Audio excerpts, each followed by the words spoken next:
ঢাকার আশুলিয়ায় যৌথ বাহিনীর বিশেষ অভিযানে বিপুল পরিমাণ দেশীয় অস্ত্রসহ সাবেক যুবদল নেতাসহ ৩ জনকে আটক করা হয়েছে।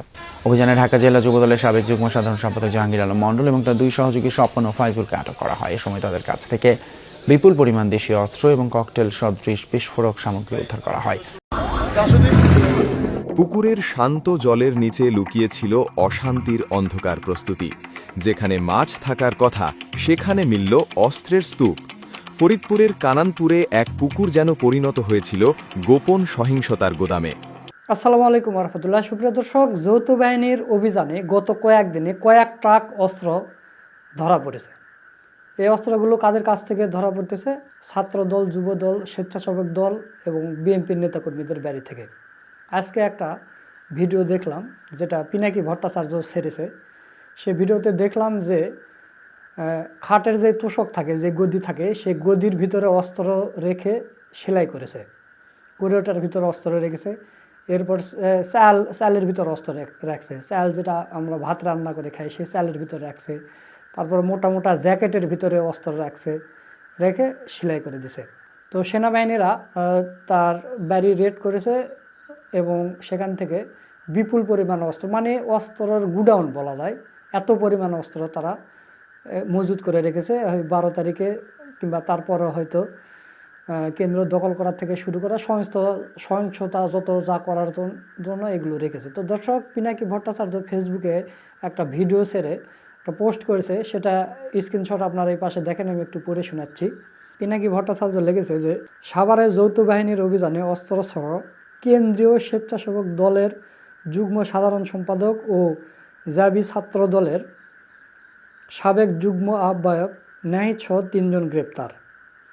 এরা তো ক্যান্টনমেন্ট বানায়া রাখছে বাসায়।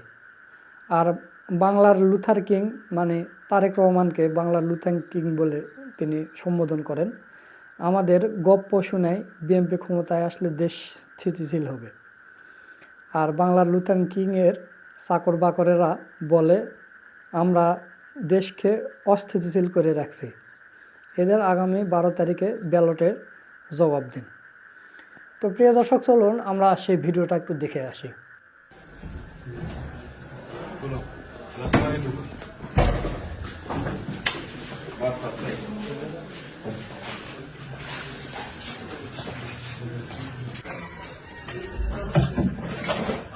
খুঁজো তো, চোখের ভিতরে খুঁজো।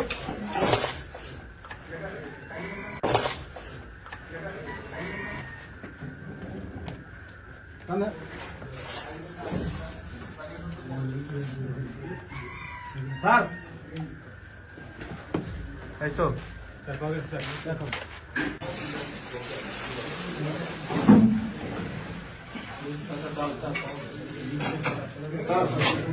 আইসো।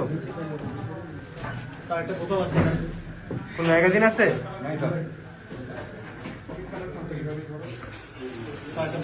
ম্যাগাজিন নাই স্যার, ঠিক আছে।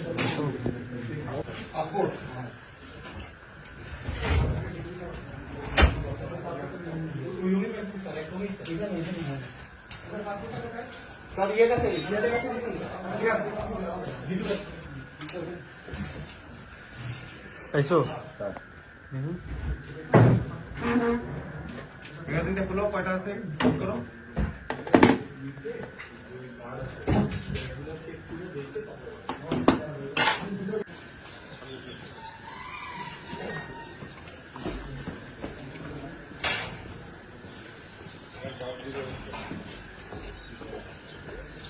সুপ্রিয় দর্শক, আপনারা ভিডিওটা দেখলেন। তো এখন আমরা আরেকটা অভিযানের ভিডিও দেখব, চলুন।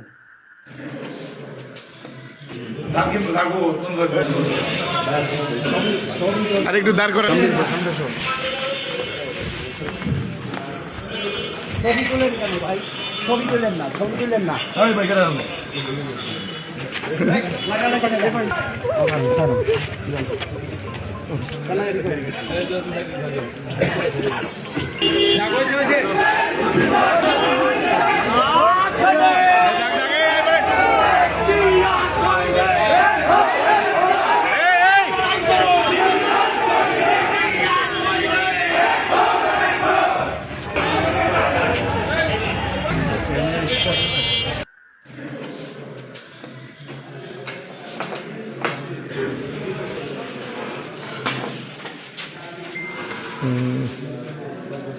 ওই যে তাহলে বাইক করে সুবিধা দিলে মানে কমন সেন্স রাখিস দাম কি লাগবো কোন সাইকেল কই তোর যেমন দরকার আমারও দরকার আসলে বাদ দেবো স্যার না আপনার এদারে রেডি না এখন তাই তুই কি রিলস বানাবি পরে সুপ্রিয় দর্শক, আপনারা আরেকটা ভিডিও দেখলেন। তো কিছুদিন আগে পুকুরের ভিতর থেকে যে অস্ত্র উদ্ধার করা হয়েছিল সেটা একটু দেখি, চলুন। দেখে হয়তো ভাববেন পুকুরে হাতিয়ে মাছ ধরা হচ্ছে, কিন্তু না, এটি ফরিদপুরের কানাইপুর আক সেন্টার। সেখান থেকে পুকুরের তলদেশে বের হচ্ছে দেশীয় নানা ধারালো অস্ত্র সহ ফরিদপুর কোতোয়ালি থানার লুট হওয়া অস্ত্র। পানির ভেতরে লুকিয়ে রেখেছিল আগ্নেয়াস্ত্র সহ দেশীয় নানা অস্ত্র। উদ্দেশ্য ছিল আসন্ন নির্বাচনকে বানচাল ও বিশৃঙ্খলা করার জন্য কিছু সন্ত্রাসী দল পুকুরের পানির নিচে লুকিয়ে রেখেছিল এসব অস্ত্র। এরপর সেনাবাহিনীর এবং যৌথ বাহিনীর বিশেষ অভিযানে এই অবৈধ অস্ত্রগুলো পানির তল থেকে উদ্ধার করা হয়েছে। একের পর এক নানা রকমের বিস্ফোরক ও দেশীয় আগ্নেয়াস্ত্র উদ্ধার করছেন সেনাবাহিনী। এই অস্ত্রসজ্জগুলো নিয়েই আসলে নির্বাচনকে বানচাল ও সাধারণ মানুষের মাঝে ভয়ভীতি দেখানোর উদ্দেশ্যেই পুকুরের তলে লুকিয়ে রেখেছিল সন্ত্রাসী দল।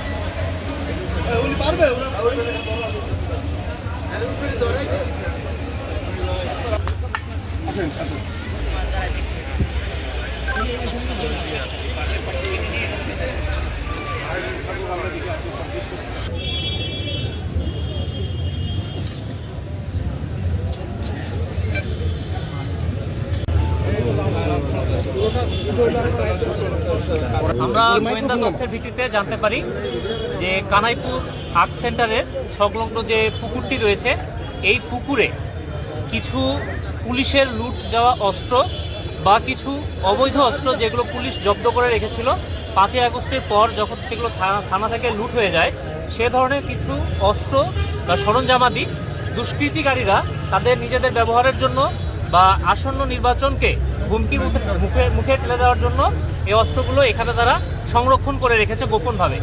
তো সেই তথ্যের ভিত্তিতেই আজকে আমরা ফরিদপুর আর্মি ক্যাম্প একটি অপারেশন পরিচালনা করি এবং পরিচালনা করার সময় আপনারা দেখতে পেয়েছেন এই পুকুর থেকে আমরা বিপুল পরিমাণে দেশীয় অস্ত্র, সাথে 6টি রাইফেল, ম্যাগাজিন পেয়েছি আরও 6টি, এবং সাথে 16 রাউন্ড অ্যামুনিশন এবং 2টি শর্টগান অ্যামুনিশন আমরা এখান থেকে উদ্ধার করতে পেরেছি। সুপ্রিয় দর্শক, আপনারা 3টা ভিডিও দেখলেন। আমার কাছে আরও অনেকগুলো ভিডিও আছে, সবগুলো দেখালে ভিডিও বড় হয়ে যাবে। তো আপনারা জানেন যে 5ই আগস্টে দেশ স্বাধীন হওয়ার পরে তারা থানা আক্রমণ করে এবং থানা থেকে যতগুলো অস্ত্র লুট হয়েছে সবগুলো এরা মজুত করে রেখেছে 12 তারিখে ভোট কেন্দ্র দখল করা বা এমনিতে সহিংসতা করার জন্য এরা রেখে দিয়েছে। কারণ আওয়ামী লীগেরা তো নিজেরা জীবন বাঁচাতে তারা পালিয়ে বেড়াচ্ছে, তারা তো আর থানা লুট করবে না। কারা করেছে আপনারা বুঝতে পারতেছেন, একের পর এক অভিযানে এগুলো বের হয়ে আসতেছে। অপরদিকে আপনারা দেখেন যে জামাতে ইসলামী অথবা ইসলামী ছাত্র শিবিরের কাছে এইরকম একটা অস্ত্র আপনারা দেখাতে পারবেন না। শুধু জগন্নাথ বিশ্ববিদ্যালয় থেকে কয়েকটা স্ট্যাম্প পেয়েছে, ক্রিকেটের স্ট্যাম্প, এটাই অস্ত্র বলে অনেকগুলো মিডিয়া চালিয়ে দিয়েছে। তো স্ট্যাম্প, ক্রিকেটের স্ট্যাম্প, এগুলো শিবিরেরা বিভিন্ন খেলোয়াড়দের, বিভিন্ন ছাত্রদেরকে উপহার দেয়, এই কারণে রেখেছে, এটা মারামারি করার জন্য নয়। আর স্ট্যাম্প দিয়ে কী হয়? আর আপনারা কি রেখেছেন? আপনারা তো মজুত করে রেখেছেন ভাই, গুডাউন দিয়ে রাখছেন, আর কি লাগে?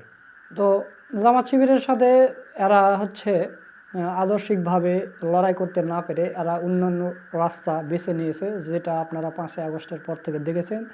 এরা নিজেদের লোকে, মানে নিজেদের 231 জন কর্মীকে এরা নিজেরাই হত্যা করেছে, পাথর দিয়ে মানুষ মেরেছে, চাঁদাবাজির ভাগাভাগি নেই, এরকম নজির আপনারা দেখেছেন। তো সামনে নির্বাচন, আপনারা নির্বাচনে দেখে শুনে ভোট দেন, কাকে ভোট দিলে ভালো হবে, উন্নয়ন হবে, কাকে ভোট দিলে আর হাসিনা ফিরে আসবে, সেটা বুঝে শুনে ভোট দেন। এবং আমরা সেনাবাহিনীকে ধন্যবাদ জানাই এত সুন্দরভাবে করার জন্য, এবং সেনাবাহিনীর প্রতি আমাদের আরও অনুরোধ থাকবে, এই সামনে 12 তারিখে নির্বাচন যেন সুষ্ঠু হয়, তারা যেন সেরকম ভূমিকা পালন করে। তো এই কথা বলে আজকের ভিডিও এখানে শেষ করছি। ভিডিওটা যদি ভালো লাগে অবশ্যই শেয়ার করবেন। সকলকে ধন্যবাদ। আসসালামু আলাইকুম ওয়া রাহমাতুল্লাহ।